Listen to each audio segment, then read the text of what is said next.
Սաղմոս 66-րդ Ցնծությունով աղաղակեցեք դեպի Աստված, ով ամեն երկիրներ։ Սաղմոս ասեցեք նրա անունի փառքին, փառավոր արեք նրա գովությունը։ Ասացեք Աստծուն, ինչ զարմանալի են քո գործքերը։ Քո մեծ զորության համար քո թշնամիները կշողոքորթեն քեզ։ Ամեն երկիր քեզ երկրպագություն պիտի տա, և սաղմոս ասե քեզ, սաղմոս ասե քո անունին։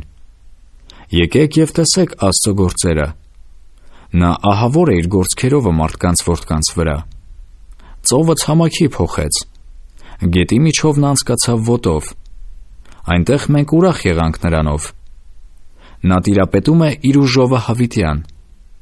Նրա աչքերը նայում են հեթանոսների վրա։ Ապստամբվածները թող չբարձրանան։ Ով ժողովուրդներ, օրհնեցեք մեր Աստծուն, և լսել տվեք նրա գովության ձայնը։ Նա մեր անձինքը պահում է կյանքի մեջ,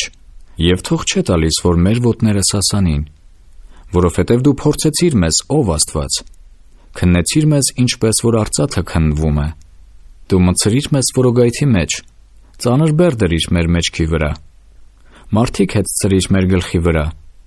կրակի և ջրի մեջ մտանք, և դու հանեցիր մեզ առատության տեղ։ Ես ողջակեզներով քո տունը կմտնեմ, կհատուցանեմ քեզ իմ ուխտերը, որ իմ շրթունքները խոստացան, և իմ բերանը խոսեց իմ նեղության ժամանակ։ Բարարդ ողջակեզներ կմատուցանեմ քեզ խոյերի զոհի բուրմունքով, պատարագ կբերեմ արջառներ նոխազների հետ։ Եկեք լսեցեք, ամենքդ, որ Աստվածանից վախենում եք, և պատմեմ ձեզ, ինչ որ արավ նա իմ անձի համար։ Ես կանչեցի դեպի նա իմ բերանովը, և փառաբանություն կար իմ լեզվի տակ։ Եթե ես անօրենություն տեսնեի իմ սրտումը, Տերը չէր լսի ինձ,